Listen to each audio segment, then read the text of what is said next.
Tes suara aku masuk ya?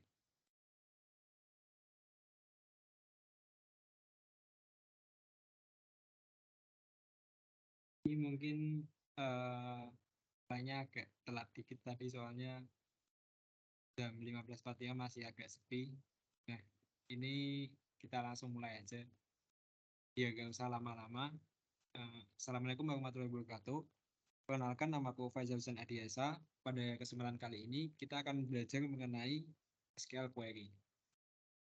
Nah, sebelum kita bahas mengenai SQL Query, kita akan belajar dulu apa sih itu DBMS. Kemarin kan kita udah belajar mengenai basis data itu apa, cara mendesainnya gimana, terus normalisasinya gimana. Nah, setelah ini kita akan belajar mengenai SQL Query, yang mana SQL Query itu kita memerlukan DBMS terlebih dahulu agar kita bisa menjalankan query. Nah, sebelumnya DBMS itu apa? DBMS atau Database Management System itu merupakan sebuah software untuk mengelola dan menyimpan data dalam sebuah database. Kalau kemarin kan kita masih dalam bentuk tabel-tabel biasa, belum bisa digunakan untuk menyimpan data. Nah, kali ini kita akan menggunakan sebuah DBMS, contohnya yaitu MariaDB. Nah, dengan adanya DBMS ini, dia dapat menyimpan data dengan efisien, aman, dan mudah digunakan. Selain itu, dia juga gampang untuk mengelola data dan mengaturnya di dalam database. Nah, contoh dari DBMS ini ada banyak, yaitu contohnya ada MySQL, PostgreSQL, MariaDB, SQLite, dan MongoDB. Nah, sebenarnya ini masih banyak lagi ya, cuman ini beberapa DBMS yang sering digunakan. Nah, pada kesempatan kali ini kita akan menggunakan yang namanya MariaDB.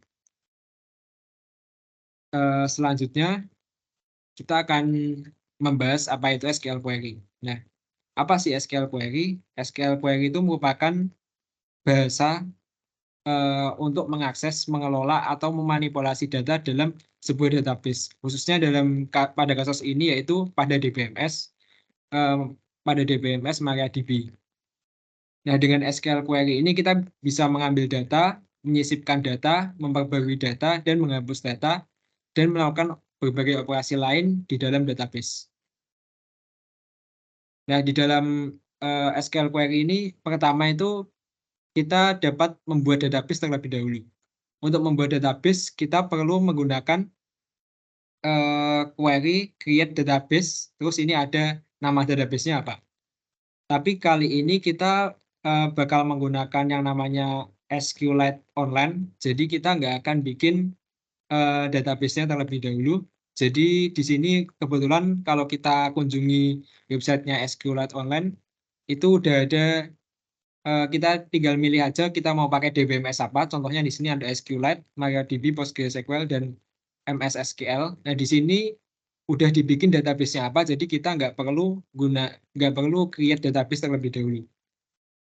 Tapi kalau misalnya kalian menggunakan apa DBMS yang kalian install di laptop kalian, kalian perlu membuat create database terlebih dahulu.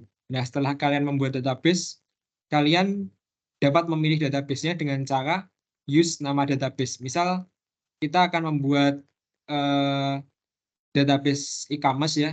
Nanti kita create database e-commerce, terus di sini use e-commerce. Nah, kita langsung aja ke yang membuat tabel. Nah, di dalam sebuah database itu isinya itu ada tabel-tabel. Sebelumnya kan kita udah mendesain gimana itu database itu seperti apa, ada tabel-tabelnya dan ada relasinya. Nah, kita perlu membuat tabel terlebih dahulu. Nah, ini kita bisa lihat ke GitHub-nya langsung aja.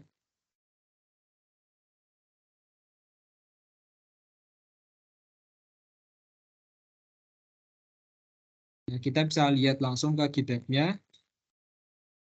Pertama mungkin yang bagian membuat tabel dulu ya. Ini kita klik. Nah, di sini kita akan membuat tabel store dan produk. Nah, di tabel store dan produk ini, dia akan memiliki hubungan one to many, sehingga kita akan berikan foreign key di bagian products-nya. kita langsung aja coba bikin tabelnya gimana. Nah, ini untuk sintaks tabelnya, yaitu create table, terus ini kita isi nama tabelnya apa. Kalau di sini kita mau bikin tabel store terlebih dahulu, kita kasih nama stores, terus kolomnya apa aja. Contohnya di sini tadi ada ID, name, sama description. Terus untuk tipe datanya, ini ada ID itu kita kasih integer, terus untuk nama itu varchar. Nah, varchar itu sebenarnya kalau kalian tahu dia itu mirip sama string, tapi agak berbeda ya. Kalau di sini itu nggak ada yang namanya string, jadi kita bisanya nulisnya varchar. Kalau varchar itu ada batasnya juga sampai berapa. Terus di sini ada teks. Kalau teks ini lebih mirip kayak varchar sebenarnya, tapi dia lebih panjang. Nah, kita langsung aja bikin di SQL Online ini. Nah, ini mungkin tabel demonya kita hapus dulu ya. Kita mau pakai yang MariaDB biasa. Oh, ini tadi ternyata masih kesimpan. Kita akan hapus dulu satu-satu.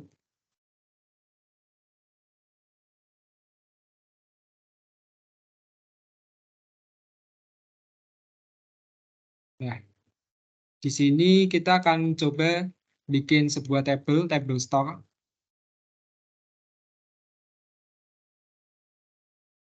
Nah, ini kalau kita lihat tadi dari sintaksnya kan, ini ada create table, terus ini ada nama tabelnya apa, terus ini atributnya yang mau kita kasih apa, atau kolomnya apa, terus di sini ada tipe datanya apa. Nah, ini kita bisa isiin. Nah, terus di sini kita bisa nambahin constraint, contohnya di sini primary key ya. Kita tambahin primary key di sini.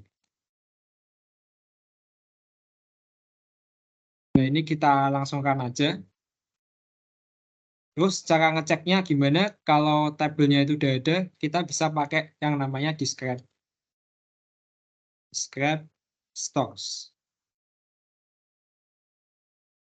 Nah, ini artinya dia udah kebuat tabelnya apa, ini fieldnya ada apa aja atau atributnya apa aja, ada ID, name, sama description. Ini tipe datanya int atau integer, terus ini varchar, ini ada teks. Nah, terus ini dia boleh nol atau enggak. Di sini artinya dia enggak boleh nol untuk yang ID. Terus kalau yang name ini boleh nol, description boleh nol, dan primary key-nya adalah si ID ini.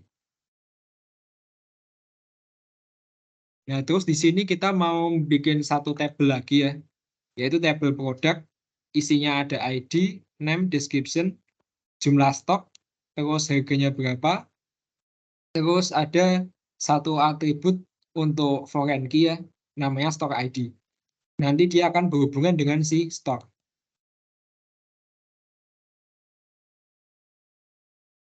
Kita tambah lagi satu tabel. Nah, di sini kita bisa nambahin, kalau untuk menambahkan foreign key, kita bisa nulis foreign key. Terus ini ada nama atributnya apa. Terus reference ini artinya dia itu nge-reference dari tabel mana. Contohnya di sini dia nge-reference dari tabel store dengan atributnya itu ID. Artinya nanti tabel atribut ID yang ada di store sini akan disimpan di dalam atribut store ID. Nah, ini kita akan aja. Nah, ini udah berhasil. Kita cek sekarang, describe lagi. Describe products. Nah, ini contohnya. Sama seperti tadi ya, ini ada field-nya atau atributnya apa aja, terus ini ada tipe datanya, ini boleh nol atau enggaknya, terus ini ada primary key-nya, nah terus ini foreign key-nya ya.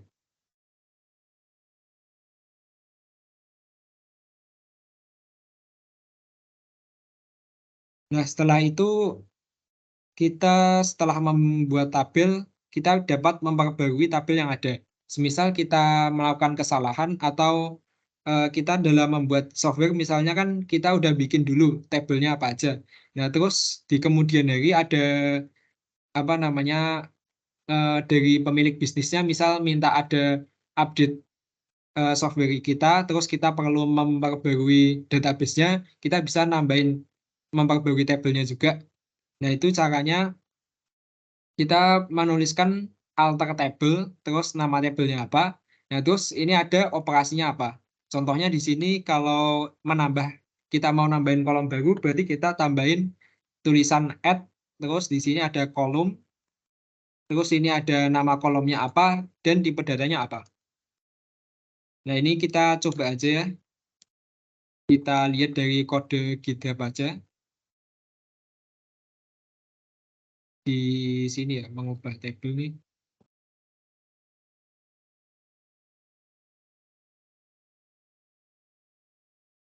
Nah, ini contohnya kita mau bikin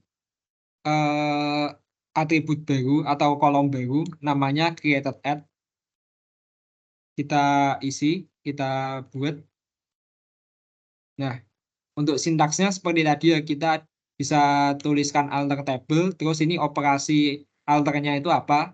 Ada macam-macam ya, tadi bisa kita menambah kolom, mengubah nama kolom, mengubah tipe data kolom, atau menghapus kolom, atau menambah constraint, menghapus, dan mengganti nama table. Nah, ini kita bakal contohin satu-satu. Pertama itu kita bakal nambah kolom.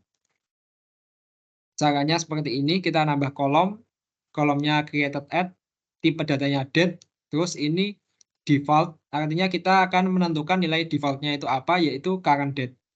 Nah, di sini sebelumnya kita kan udah sempat bikin sebuah tabel. Nah, sebelumnya kita nggak ngasih defaultnya apa, sehingga defaultnya dia 0. Artinya kalau kita bikin tabel baru, dia bakal kosong. Kalau misalnya kita nggak isi. Nah, ini coba kita run aja.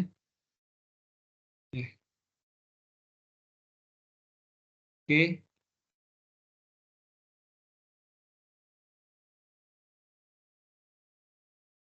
Setelah kita memperbarui tabel, ini ada juga untuk operasi memperbarui tabel, ada lagi yang namanya rename kolom ya. Kita bisa lakukan rename kolom, copy kode GitHub yang ada di GitHub aja. Misal dari created add tadi kita ubah tipe datanya yang awalnya dari date menjadi timestamp. Nah, kalau date itu dia tipe datanya hanya tanggalnya aja, kalau timestamp dia ada waktunya juga. Ini kita copy aja.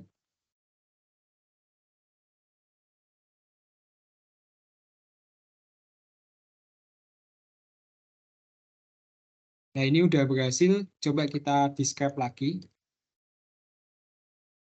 Describe. Tadi yang dibikin apa? Stocks ya. Describe stocks. Kita lihat. Nah, ini tipe datanya udah berubah jadi yang namanya timestamp. Terus kita bisa juga merename kolomnya. Misal kita ubah jadi update add. Yang created add tadi. Kita ubah jadi update add. Nah, itu sintaksnya tinggal nama operasinya tadi. Kita tulis alter dulu. Terus ini operasinya apa? Tadi karena sebelumnya kita udah modify ya. Kalau modify itu ngubah tipe datanya apa. Nah, terus ini kita bakal nge-rename nama kolomnya itu apa. Kita bisa menggunakan rename kolom. Rename kolom dari yang sebelumnya apa menjadi apa. Kita coba kan.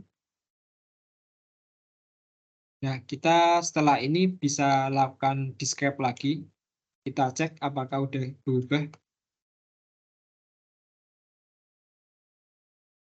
Nah, ini nama atributnya atau nama kolomnya udah berubah, yang tadinya created add jadi updated add.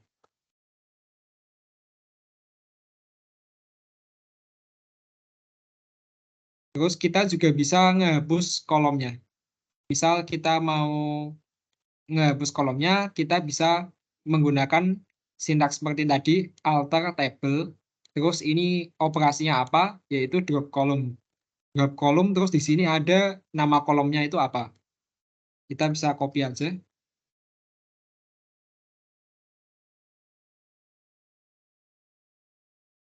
Wait, apa ini? Oh, nama yang created add udah nggak ada ya tadi ya. Adanya updated add. Karena kita tadi udah ubah nama kolomnya, nah kita sekarang akan menghapus yang kolom update add. Nah, udah berhasil dihapus. Kita coba di scrap. Nah, ini yang update add udah hilang.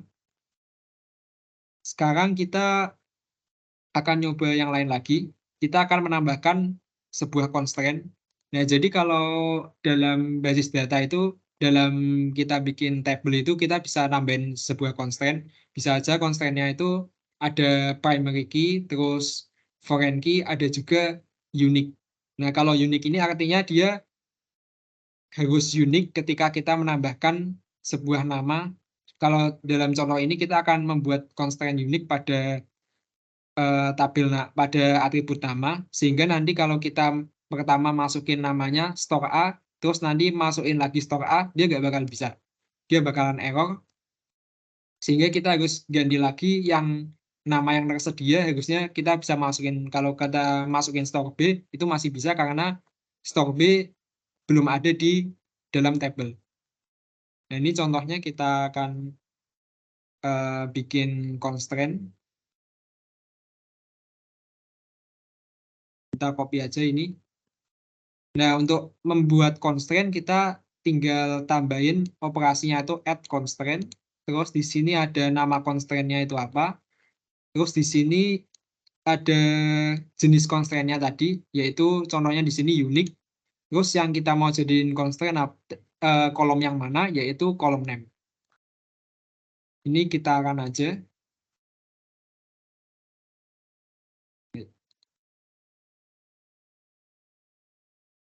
Duplicate key. Oh, sebelumnya udah ada ya.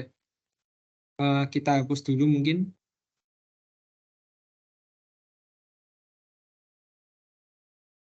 Kebetulan udah ada constraint-nya. Biar nggak error, kita hapus dulu. Nah, kita buat constraint-nya.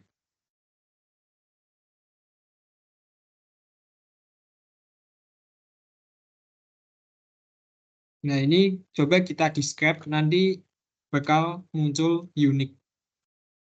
Describe stores. Nah, ini bakal muncul key-nya itu unique. Terus di sini kita mau hapus constraint-nya aja. Bisa kita hapus dengan cara menghapus nama constraint-nya ini, nanti dia akan hilang constraint.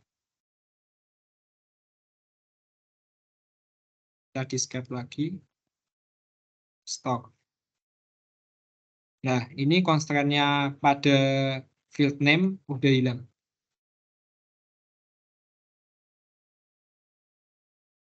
Terus di sini kita juga bisa nge-rename nama tabelnya apa. Contohnya di sini kita bakal nge-rename table products menjadi product. Kita paste saja. Nah, products doesn't exist. Oh, sorry. Nah, ini kita ubah jadi produk aja. Nah, ini di sini kebetulan adanya produk. Nah, kita akan rename ke products. Kita ubah. Nah, ini tabelnya kalau kita lihat di samping udah berubah menjadi products. Kita describe products. Nah, ini ada. Nah, selanjutnya, setelah memperbarui table, ada juga kita bisa lakukan insert ke dalam table. Nah, sintaksnya untuk melakukan insert itu kita dapat menuliskan insert into, diikuti dengan nama tabelnya apa, terus ada atributnya apa aja. Ini contohnya kolom 1, kolom 2, terus values ini nilai yang mau kita isikan itu apa aja. Contohnya kita mau insert data, di sini kita udah bikin kodenya. Insert nih, kita buka aja. Nah, ini contohnya kita mau nge-insert satu data ke dalam table store ya. Nah, di sini artinya kita bakal nge-insert ke dalam table store. kolomnya apa aja yang mau kita insert. Ini ada ID, name, sama description. Terus ini nilainya berapa? Ada 11. Di sini ada Supermart C untuk namanya, nama tokonya. Terus ini deskripsi tokonya. Kita bisa run aja. Nah, udah berhasil. Terus kalau kita mau lihat datanya gimana, kita bisa gunakan yang namanya select. Misal select bintang from stores. Artinya kita bakal nge-select, kita bakal nampilin semua kolom yang ada di dalam table stores. Nah, ini kalau kita lihat datanya udah berhasil masuk, ID-nya 11, namanya Supermart C, deskripsinya Large Supermart. Nah, ini yang sesuai yang tadi kita insert ya. Setelah itu kita juga bisa melakukan update sebuah data yang kita masukkan sebelumnya. Contohnya di sini kita udah buat sintaksnya di sini. Kita tinggal copy aja. Nah, di sini kita mau ketika kita mau update, itu caranya kita harus menuliskan update, terus ini ada diikuti nama tabelnya. Set itu kita akan menentukan atribut apa yang ingin kita update. Contohnya di sini atribut name akan kita update menjadi Supermart B. Where ini klausa di mana kita akan mengupdate data yang memiliki ID 11.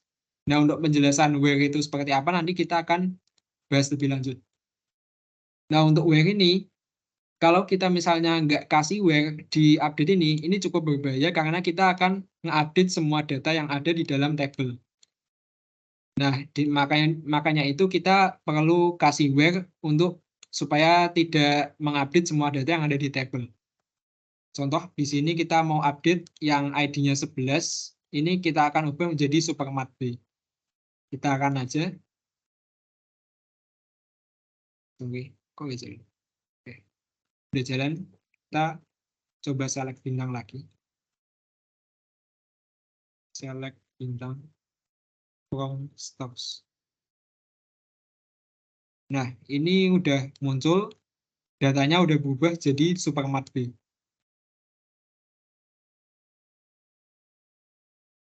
Selanjutnya kita mau coba untuk ngedelete data.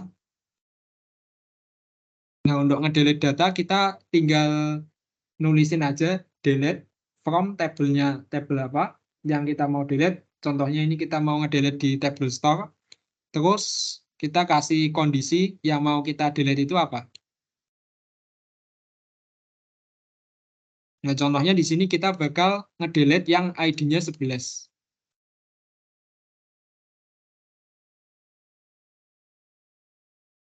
Nah, ini udah selesai. Coba kita select bintang from stocks. Nah, ini udah kosong ya, nggak ada isinya sama sekali. Nah, selanjutnya kita akan bahas mengenai insert juga. Kalau tadi kan kita hanya bisa nge-insert satu aja ya. Nah, di sini kita mau nge-insert banyak file, banyak data sekaligus. Contohnya di sini kita mau nge-insert ke table store, ada 10 data di sini. Nah, ini kita tinggal copy aja.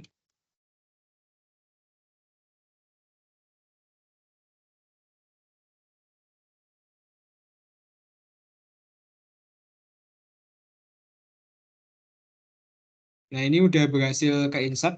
Tinggal untuk ngecek datanya udah masuk apa belum. Kita coba select bintang ya.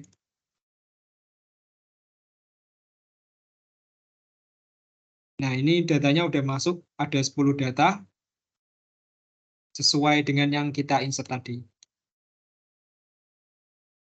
Terus di sini kita mau melakukan insert banyak data lagi ke table product.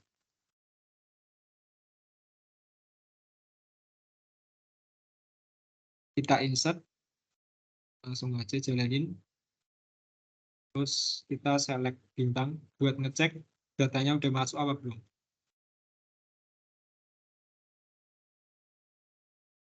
Nah, Nah, ini kita lihat datanya udah masuk, ada 10 data.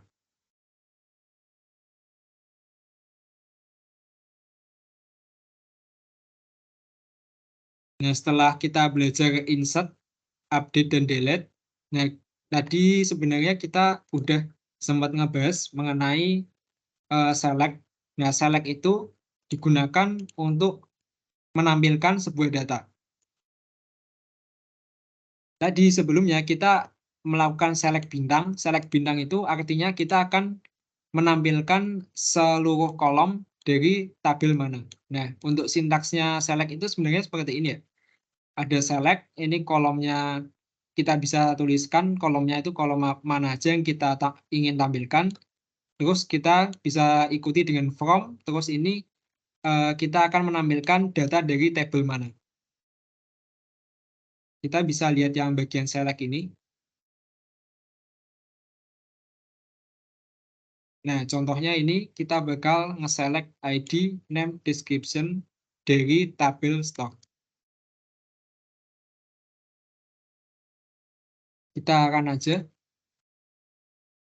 Nah, ini akan memunculkan kolom ID, name, sama description. Mungkin coba kita ilangin yang description, kita lihat. Nah, ini yang diselect, yang ditampilkan hanyalah ID dan name saja. Nah, kita juga bisa melakukan, kalau ingin menampilkan semua kolom, kita kasih bintang aja. Nanti semua kolom akan tampil, yaitu ID, name, dan description.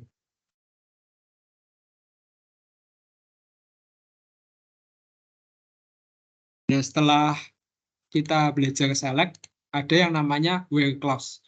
Tadi kita sudah sempat bahas sedikit where clause itu gimana. Nah, where clause ini digunakan untuk memfilter data yang diambil berdasarkan kondisi tertentu. Contohnya kita mau nampilin di sini data dengan ID 1. Nah, di where clause itu kita tinggal tambahin setelah select from tadi, kita tambahin where. Itu kita tulis, misal ini nama kolomnya apa, terus ini value-nya berapa. Jadi ketika ID-nya 1, dia akan menampilkan hanya yang ID-nya 1 aja. Nah, perlu diperhatikan, where ini kita harus tuliskan setelah from. Kalau kita tuliskan sebelum from, dia bakal error. Kita coba aja. Nah, kita nggak boleh nulis where-nya ini sebelum from. Kita harus nulisnya setelah from nama table, terus kita kasih where clause-nya. Nah, contohnya di sini kita akan menampilkan data dengan ID-nya sama dengan 1. Nah, di where ini kita nggak cuma bisa sama dengan aja, kita bisa aja pakai lebih dari ya.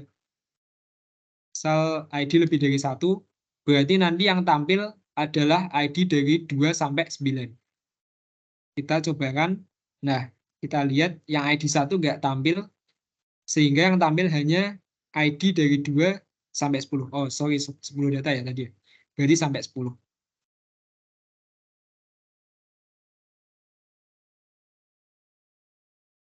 Nah, habis where itu ada yang namanya order by. Kalau order by itu digunakan untuk mengurutkan hasil query berdasarkan kolom tertentu. Contohnya kita mau ngurutin berdasarkan nama. Kita mau urutin nama yang paling kecil, nama dengan alfabet A terlebih dahulu, baru sampai ke alfabet Z. Berarti kita akan gunakan yang namanya ASC atau ascending. Nah, untuk sintaknya sendiri, berarti select, kita tinggal tulis saja select, ini nama kolomnya apa, from, ini nama tabelnya apa, kita tambahkan order by, ini ada nama kolomnya apa, yang kita jadikan acuan untuk mengurutkan, terus ini kita bisa pilih ascending atau descending. Ascending itu dari kecil ke besar, kalau descending dari besar ke kecil. Kalau misalnya dalam kasus alfabet, artinya ASC itu dari A sampai Z, kalau descending artinya dari Z ke A. Nah, secara default kalau kita nggak tulis ASC kayak gini, artinya dia udah pasti ASC. Kalau kita apa namanya tuliskan juga tidak masalah. Kita akan coba aja di sini. Ini kita akan melakukan select pada store. Kita select semuanya. Terus kita order by name secara ascending. Nah, ini contohnya dia bakal ngurutin dari A ke Z. Ini yang karena nama yang pertama itu dimulai dari B, terus yang terakhir ini diakhiri dengan T, maka akan diurutkan dari B sampai T ini. Nah, kalau misalnya ada A berarti ada yang awalannya A berarti bakal di atasnya si beauty boutique ini. Kita coba juga yang descending, artinya nanti akan urut dari Toy World sampai ke beauty boutique.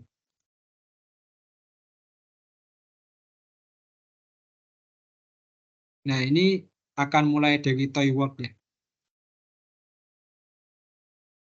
Nah, ini yang bisa diorder itu apa aja? Itu bisa aja yang tipe datanya integer, terus varchar kayak gini juga bisa.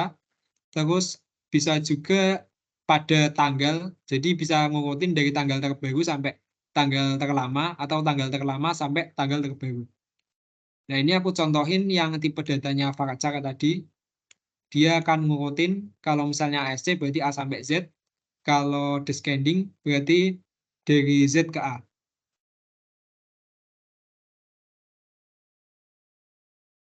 Nah, setelah pengurutan, kita akan belajar yang namanya fungsi dalam SQL. Nah, di dalam SQL itu fungsi itu dibedakan menjadi dua. Ada yang fungsi satu baris, dan ada juga fungsi yang banyak baris.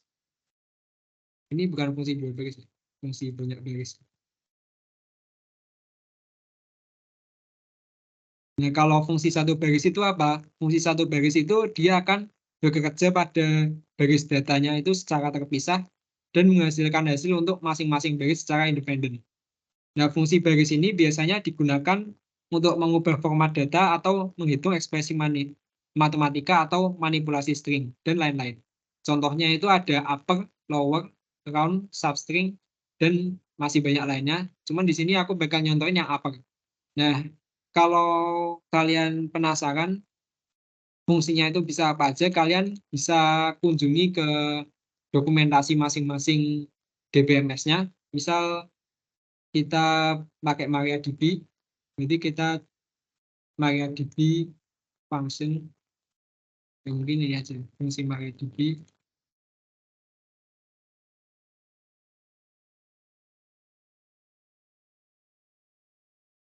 Nah, kita bisa cari di dokumentasinya MariaDB langsung aja. Atau kalau mungkin kalian males, kalian bisa cari aja di ChatGPT daripada kalian baca satu-satu. Kalau kalian pingin cepet, kalian bisa pakai ChatGPT aja untuk membantu fungsi yang bakal kalian pinginin itu apa aja yang bisa dipakai. Nah, contohnya kalau di MariaDB ini ada upper, lower, round, substring. Di sini kita akan coba yang upper ya.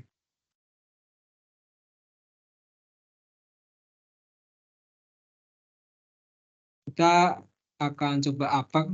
Upper itu bakal ngapain sih? Nah, untuk upper sendiri dia bakal membuat kolom itu bakal jadi isinya itu huruf besar semua. Contohnya di sini kita upper untuk nama, untuk kolom nama, terus dari tabel store ya ini kita cobakan. Nah, ini dari kolom yang name ini dia bakal berubah jadi huruf kapital semua. Nah, supaya tidak namanya nama kolomnya itu menjadi upper dalam kurung name kayak gini, kita bisa ubah nama kolomnya itu jadi kita tambahkan as, terus kita tambahkan nama kolom yang kita inginkan. Misal kita ubah jadi name. Nah, ini namanya nama kolom yang tadinya upper name akan berubah menjadi name.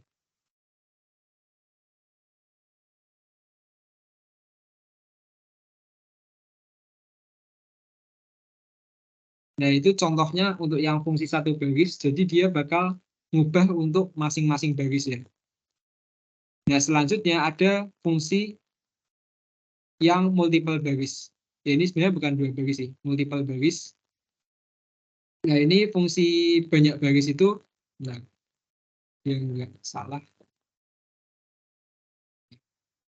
Fungsi banyak baris itu bekerja pada beberapa baris data secara bersamaan. Biasanya fungsi banyak baris ini digunakan untuk perhitungan agregat. Contohnya itu sum, average, count, max, min, dan lain-lain. Nah, pada fungsi banyak baris ini kita harus memberikan klausa group by untuk mengelompokkan data sebelum dilakukan perhitungan. Nah, sebelum kita coba fungsi banyak baris itu seperti apa, kita akan coba dulu klausa group by itu seperti apa. Nah, untuk klausa group by itu kita bisa tulisin seperti biasa ya, select from, nama tabelnya apa, terus kita tambahkan di akhir group by, terus nama kolomnya apa. Artinya kita bakal mengelompokkan data berdasarkan kolom tertentu. Kita coba aja di sini.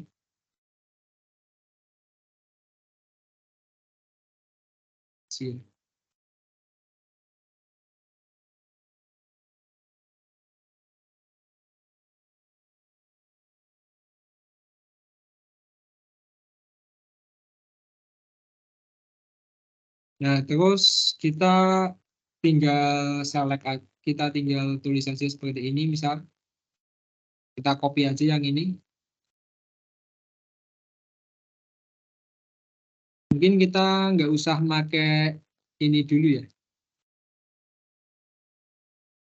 Oke, kita langsung terapin si fungsi banyak barisnya sekalian aja. Contohnya kita mau pakai fungsi average. Nah, di sini kalau kita menggunakan klausa group by, kita harus memperhatikan bahwa kolom yang kita select ini itu kita lakukan group by. Kalau misalnya kita nggak lakukan group by, kita mau menampilkan sesuatu itu kita bisa gunakan fungsi banyak barisnya itu. Contohnya di sini kita menggunakan average, terus parameternya itu ada kolomnya apa, artinya kita akan mengelompokkan data itu berdasarkan stock ID, lalu kita akan menghitung kata-kata harga produknya itu berapa. Di sini contohnya kita select stock ID, average price, terus kita rename ya ini jadi average price from products, artinya kita akan menyeleksi stock ID, terus kita akan menghitung rata-rata harganya dari table products, lalu kita kelompokkan berdasarkan stock ID-nya. Coba kita akan aja. Nah, di sini akan mengelompokkan stock ID-nya apa aja, terus average price-nya berapa. Nah, kalau kita lihat dari produk saja itu seperti ini. Misal select bintang.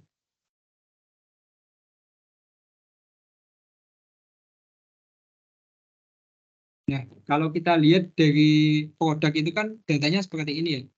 Ini ada ID-nya berapa, terus price-nya berapa, stok ID-nya berapa. Nah, nanti itu group by itu akan berjalan seperti ini. Dia akan mengelompokkan. Misal ada stok ID 4. Ini nanti akan kita cari yang stok ID-nya 4 itu mana aja. Kita cari 4 itu ada apa aja, produknya ada apa aja. Terus kita akan menghitung si price-nya tadi, kita akan average atau kita rata-rata. Misal di sini cuma ada 2 kolom, artinya ini akan dijumlah dulu, terus kita bagi 2. Nah, terus dia akan menampilkan stok ID-nya apa, terus average-nya itu apa. Average-nya itu berapa. Contohnya seperti yang tadi. Terus misalnya ini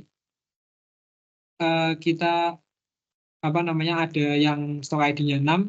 6 itu akan dikelompokkan, terus akan dihitung average-nya berapa dari price yang ada di table products yang milik si stok ID 6. Bagus.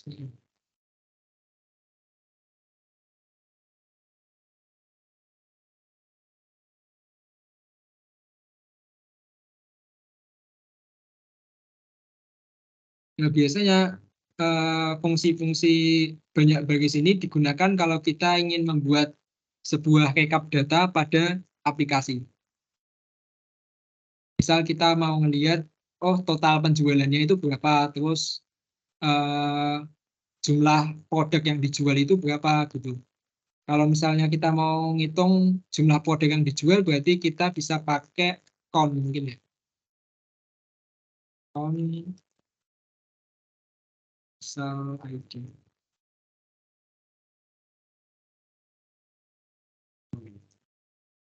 Ini number of item aja dulu. Atau quantity deh.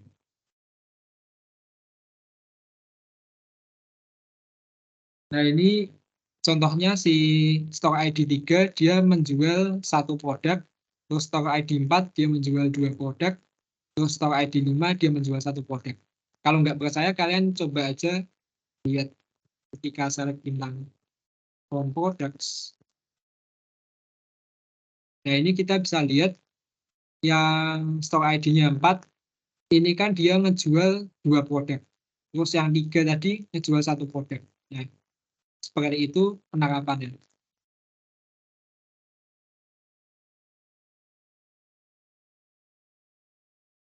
Nah, setelah kita mencoba fungsi, ada yang namanya join clause.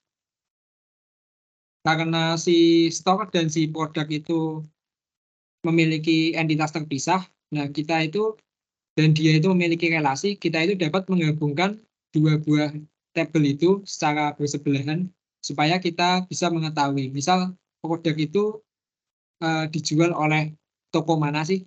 Nah, itu kita bisa gunakan yang namanya join clause. Contohnya dari join clause itu ada banyak, ada macam-macam ya, ada inner join, left join, right join, dan full outer join. Yang pertama kita akan coba yang inner join. Inner join itu, jadi misalnya seperti ini, di dalam tabel produk tadi kan ada foreign key-nya itu si store ID ya. Nah itu kita akan mencocokkan dari yang ada di tabel store, yang ada di tabel produk, kita akan coba gabungkan dengan tabel si store tadi, lalu kita cocokkan berdasarkan si store ID-nya itu apa. Nah itu contoh caranya kita melakukan seperti itu, kita bisa lakukan select, terus kita tuliskan atributnya apa, atau kolomnya apa seperti tadi, terus kita tulis from table, yaitu kita menyeleksi dari tabel mana, terus ini inner join, ini ada tabel 2, sebelumnya ada tabel 1 ya. Nah ini kita akan join dua tabel mana aja, contohnya di sini kita mau join store sama produk, terus ini on itu artinya pada kita akan mencocokkan dengan baris dengan kolom yang mana. Nah, di sini karena si foreign key-nya ada di store ID tadi, kita bisa tulis stores.id sama dengan products.store ID. Nah, ini kita bisa lihat ya di sini. Join. Ini ada inner join ya contohnya.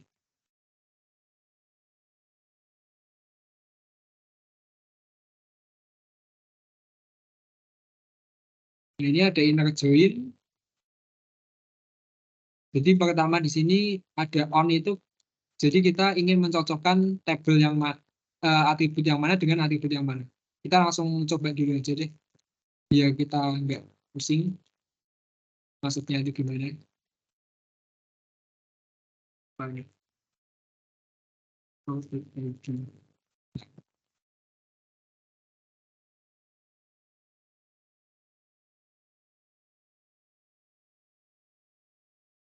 Nah, ini contohnya kalau kita melakukan inner join itu seperti ini. Jadi dia bakal mencocokkan dari misal di tabel store, kita akan join dengan si produk.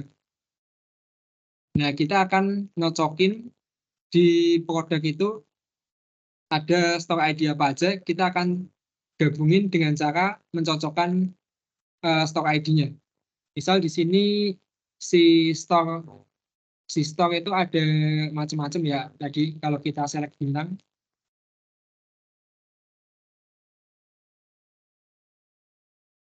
kita coba dulu select bintang. Nah, kalau kita select bintang ini kan ada macam-macam. Ada yang dengan ID 1, 2, 3, 4, 5 sampai 10. Terus kita mau coba join yang tadi ya. Nah, di sini kalau kita lihat waktu kita join itu dia bakal muncul yang ada di table store tadi, ID-nya ada berapa aja. Nah, cuman kalau kita lihat, kalau kita perhatikan di sini, kok ID yang 1, 2, terus kok nggak ada ya? Itu kenapa? Karena dia itu belum menjual sebuah produk. Nah, di sini kalau kita gabungkan store dengan produk, kita akan apa namanya pada baris store itu nanti akan dicocokkan dengan baris yang ada di produk dengan store ID yang sama. Misal ini kan ID-nya 4. Dia bakal nyari store ID 4 yang sama di tabel produk.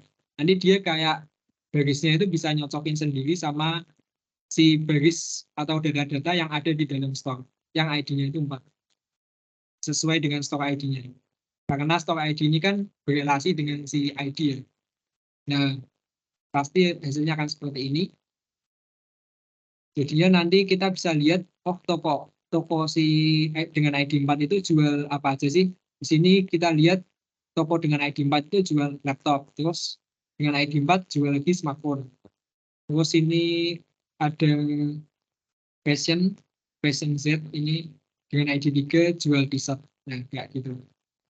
Kalau kita lihat ini dia akan nyocokin berdasarkan stok ID-nya ya, kayak gitu.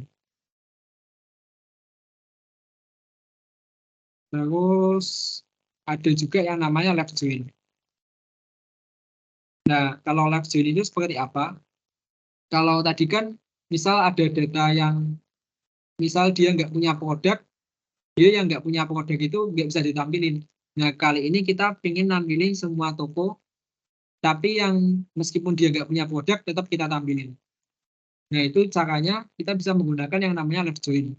Jadi left join itu akan menggabungkan semua baris dari tabel pertama atau tabel kiri dengan baris yang cocok dari tabel kedua atau tabel kanan. Jika tidak ada nilai yang cocok pada tabel kedua, maka nilai kolom dari tabel kedua itu akan isinya itu 0.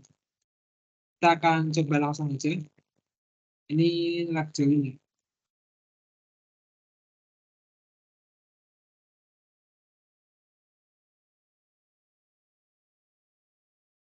Kita akan coba. Nah, ini dia bakal nyocokin dengan tabel yang sebelah kanan tadi. Nah, ini bakal muncul 1 sampai 10.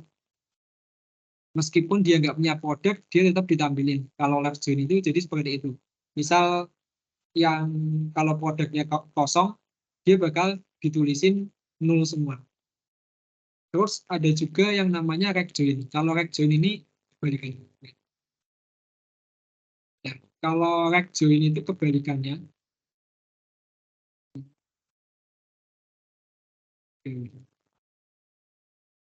Nah, kalau rect join itu kebalikannya dari left join. Jadi dia akan menggabungkan semua baris dari tabel kedua atau tabel yang kanan dengan baris yang cocok dari tabel pertama atau tabel kiri.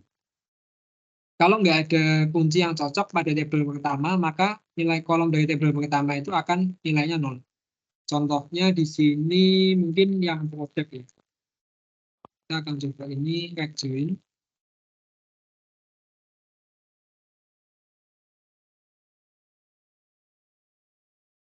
Nah, ini contohnya seperti ini ya. Kita bisa tulis kita mau inner join atau rect join. Terus ini kita mencocokkan kuncinya berdasarkan apa. Jadi kita akan mencocokkan store titik ID, artinya kita akan mencocokkan ID pada table stocks dengan store ID pada table products. Nah, contohnya seperti ini. Dia bakal kalau misalnya rect join ini dia yang semisal yang sebelah kanan itu ada, tapi yang sebelah kiri itu enggak ada. Yang sebelah kiri itu bakal dikasih 0. Contohnya kayak gini. Yang kiri kan di sini produk sih. sedangkan yang kanan itu stocks.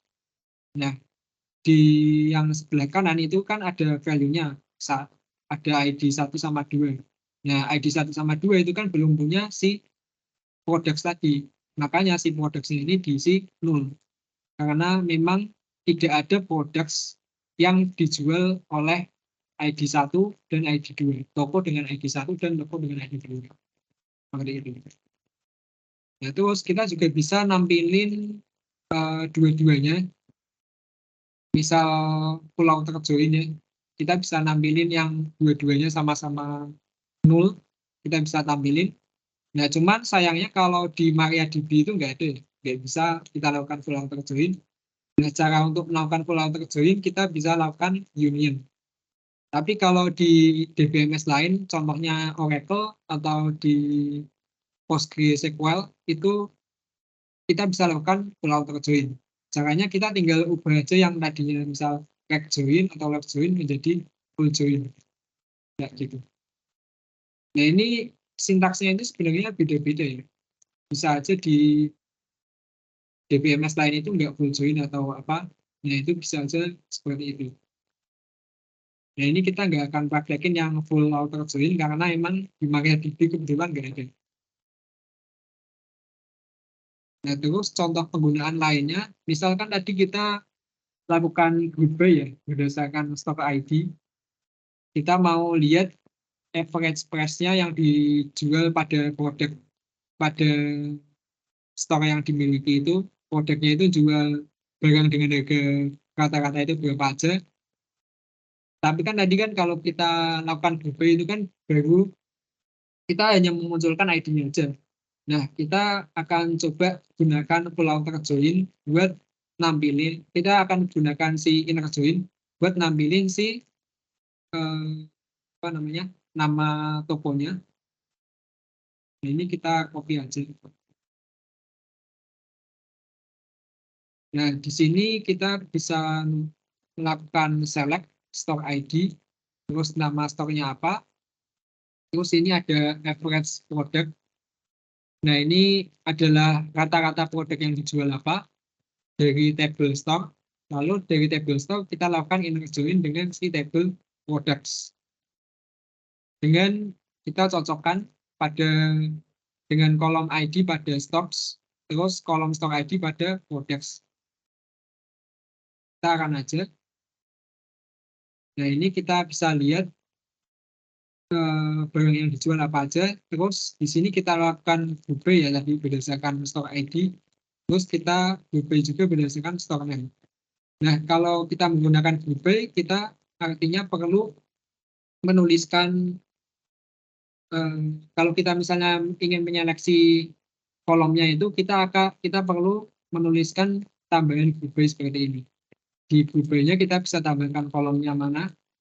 Nah, karena kita akan menambahkan name pada table stocks, nah kita bisa tambahkan di group by-nya.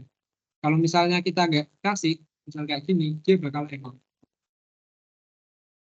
Oh, di sini bisa. Nah, mungkin kalau di MariaDB nggak bisa.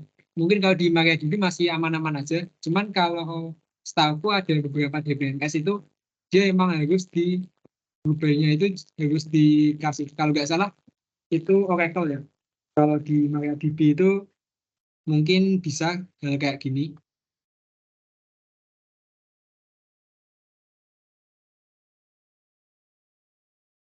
Nah, misal kita mau nampilin juga yang semua stok aja deh. Kalau semua stok berarti kita pakai yang namanya left join aja.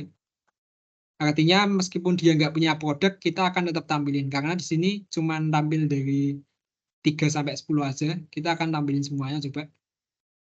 Left join. Nah, di sini average price-nya 0 ya, karena nggak ada produknya. Nah, sebenarnya kalau kita ingin supaya dia tidak 0 kayak gini, kita bisa tambahin fungsi satu baris namanya tuh coalesce. Nah, kita akan menghitung ini. Kalau misalnya hasil average-nya itu 0, kita akan ubah menjadi 0. Nah, untuk parameter pertama itu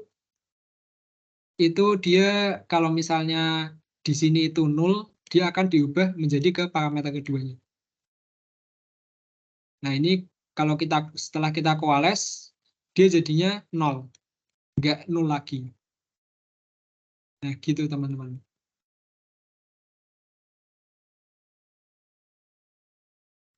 Mungkin kalau buat SQL query cuman itu aja sih, nggak terlalu banyak.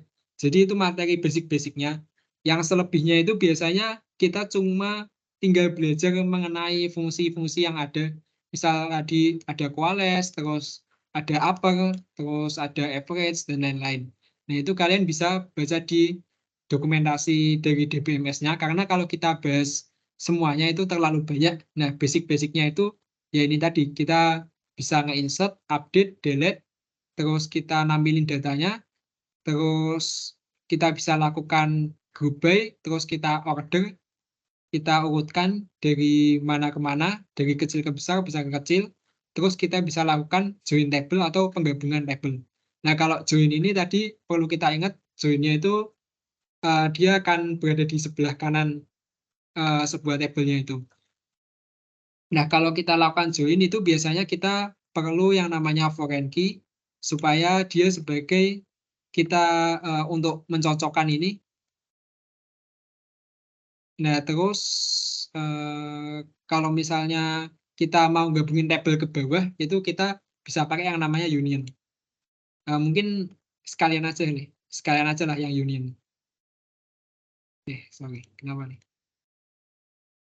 Mungkin mau nyontohin yang ini ya tadi ya. Kita coba union. Kita mau nyoba yang kenapa ini?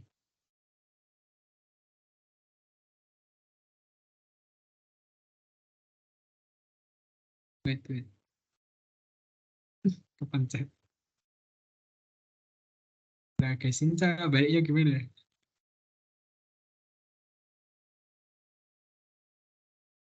Ada yang tahu nggak ini? Cara keluarnya.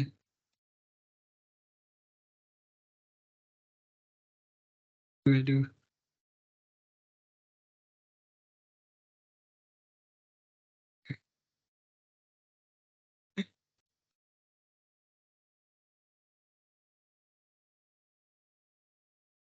cara keluarnya gimana nih, guys?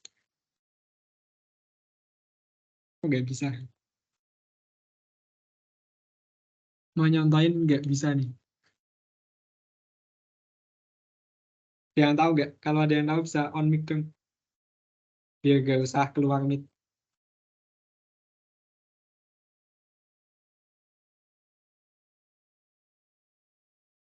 Gimana sih ini? Ya udah deh, nggak usah aku contohin deh. Berarti ini cara keluarnya gimana terus?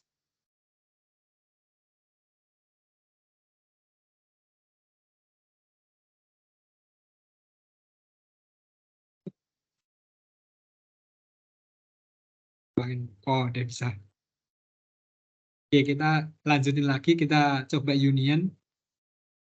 Biar kita bisa nyoba union, kita pakai, misal kita mau gabungin tadi ya, dua tabel tadi. Yang satu left join, yang satu right join. Right.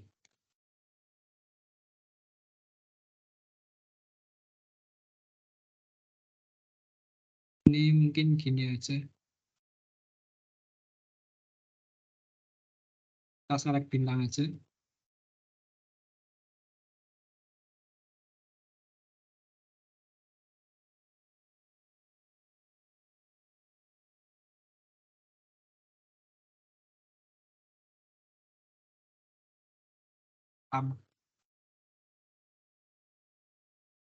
Nah, ini bakal kalau full outer join itu kita bisa gunain union kayak gini. Nah, ini kok unionnya kayaknya nggak jalan ya?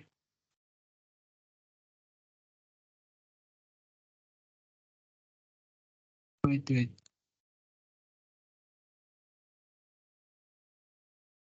Kita kasih kurung juga.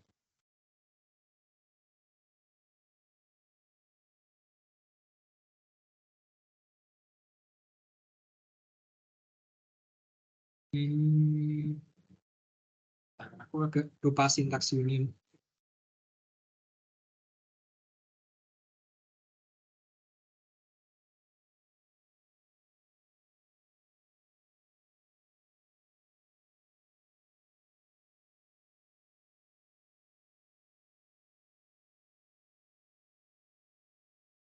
Sorry, aku agak lupa, mungkin browsing dulu bentar ya. Union table di W3 School aja mungkin.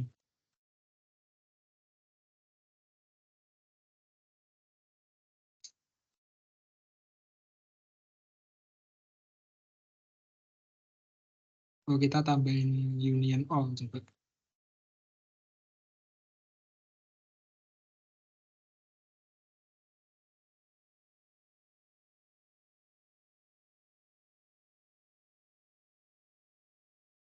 Nah, ini bakal kita gabungin dua buah tabel kayak gini. Kalau kita mau gabunginnya ke bawah, kita bisa pakai union all. Cuman kalau union all itu syaratnya si nama kolomnya itu harus sama. Gitu, teman-teman. Mungkin buat pembahasan hari ini cuman segitu aja. Ini juga nggak terlalu ramai yang datang. Mungkin udah dicukupin aja. Kalau misalnya aku masih kurang jelasin, maaf banget. Terus kalau bisa teman-temannya diajak ya teman-teman kalau join kayak gini. Nah, sekian dari aku. Wassalamualaikum warahmatullahi wabarakatuh.